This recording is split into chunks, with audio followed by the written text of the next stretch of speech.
Históricamente, las personas con discapacidad han ocupado un lugar secundario en términos sociales, lo que incluye educación, trabajo, estatus familiar, entre otros.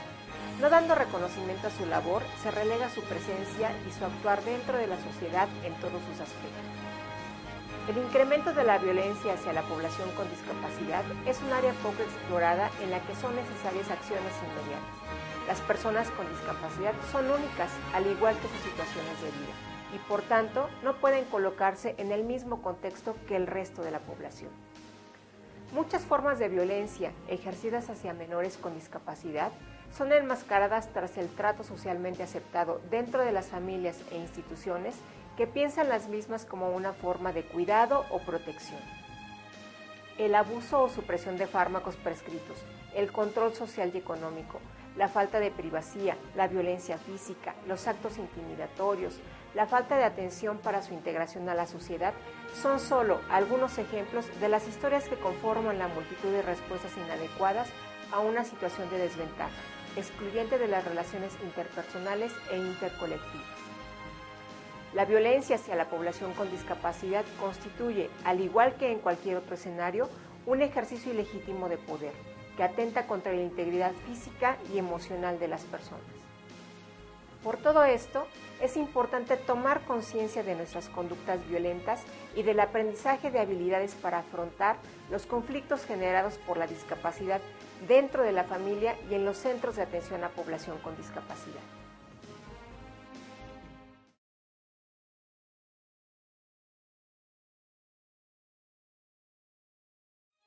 Definir lo que es buen trato no es sencillo, quizá porque en general el buen trato es algo que se siente y no algo que se pone en palabras. Hay quienes lo definen como la ausencia de situaciones de maltrato. Esto es solo una parte del buen trato, o más bien es una consecuencia de una relación de buen trato. El buen trato se refiere a las interacciones que promueven un sentimiento mutuo de reconocimiento y valoración. Son formas de relación que generan bienestar y satisfacción entre las personas. El buen trato, además, favorece el crecimiento y el desarrollo personal, al reconocer que todas las personas tenemos necesidades diferentes que se toman en cuenta y se respetan.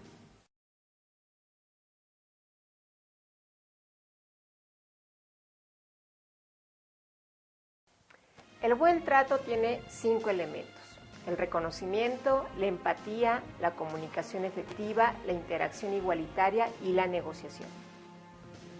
El reconocimiento es el punto de partida del buen trato. Se trata de la capacidad de darse cuenta de que tanto como tú, las otras personas existen y tienen características, intereses, necesidades y formas de expresión tan importantes como las tuyas. Es la esencia del respeto y se empieza a construir desde el primer momento de la vida, como consecuencia de un adecuado vínculo afectivo. La empatía es la capacidad de entender y comprender qué siente, cómo piensa y por qué actúa como lo hace la otra persona con quien nos relacionamos, y solo es posible cuando hemos reconocido a esa persona. La comunicación son todos los mensajes que intercambiamos con las personas con alguna finalidad. Solo si se basa en el reconocimiento y la empatía es una comunicación verdadera. Y para eso se requieren 2 ingredientes importantes: saber expresarse con seguridad y saber escuchar sin juzgar. La negociación es la capacidad de resolver conflictos de manera que todos los involucrados queden satisfechos. Cuando negociamos no hay vencedores ni vencidos. Si reconocemos que todos los puntos de vista son igualmente importantes, no hay otra forma de resolver los desacuerdos más que negociando. Aun cuando los conflictos en la vida diaria son inevitables, precisamente porque somos diferentes. La interacción igualitaria es el contexto ideal para la existencia de una comunicación efectiva. Se basa también en el reconocimiento y la empatía, y representa la comprensión y el uso adecuado de las jerarquías y el poder en las relaciones humanas. Las jerarquías existen para facilitar la convivencia y asegurar mejores condiciones de vida, y de ninguna manera justifican diferencias en cuanto a la valoración de las personas. Por ejemplo, Los adultos generalmente tienen una mayor jerarquía frente a los niños, niñas y adolescentes de la familia. Esto no quiere decir que sean más importantes, sino que por su experiencia de vida tienen la responsabilidad de orientar a los niños y niñas y cuidar de su bienestar, sus intereses y necesidades.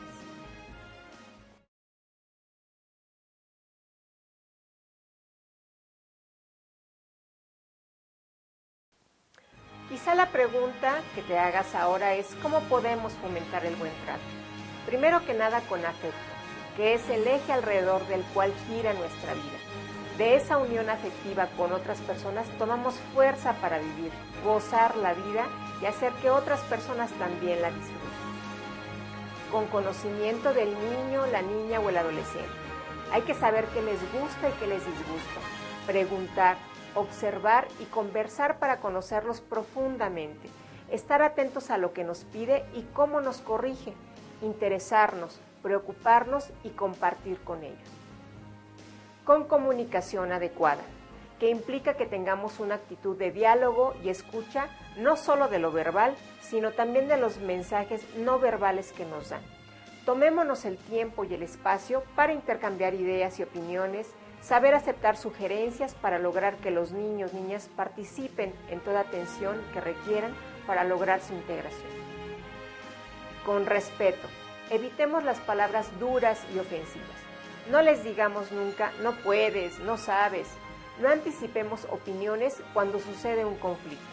Evitemos los insultos o los castigos, porque el sufrimiento que producen limita su capacidad de autonomía. Poniéndonos a su altura física y emocionalmente. Hay que estar seguros que aquello que les pedimos es lo apropiado para su nivel de desarrollo y su madurez. Seamos muy prudentes en pedirles acciones que sí tienen la capacidad de realizar. Evitemos frustraciones y conflictos con exigencias muy altas. Permitamos la risa, el juego libre y la expresión de sus emociones. Posibilitando su autonomía. Es importante que conforme crecen vayan adquiriendo autonomía, sin perder de vista que los adultos tenemos mayor autoridad y somos responsables del hogar, del centro escolar o del aula. Tratemos de encontrar un equilibrio entre lo que nos sugieren y lo que nosotros esperamos. Identificando sus emociones. No podemos suprimir las emociones intensas en los niños y niñas, pero sí podemos ayudarlos a canalizarlas positivamente, apoyando para que las reconozcan, hablando de lo que sienten y sugiriendo las palabras que no encuentren para definir sus sentimientos.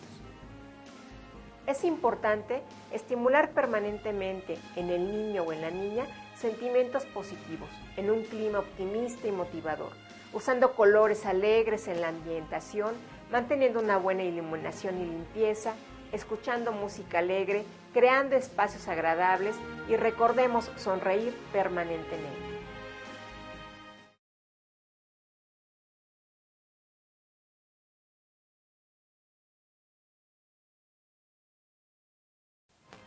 Erich Fromm dijo alguna vez que el amor es una actividad, no es un afecto pasivo. Es un estar continuado, no un súbito arranque. Amar es fundamentalmente dar, no recibir. Aprender el buen trato significa dar solo aquello que estamos dispuestos a recibir.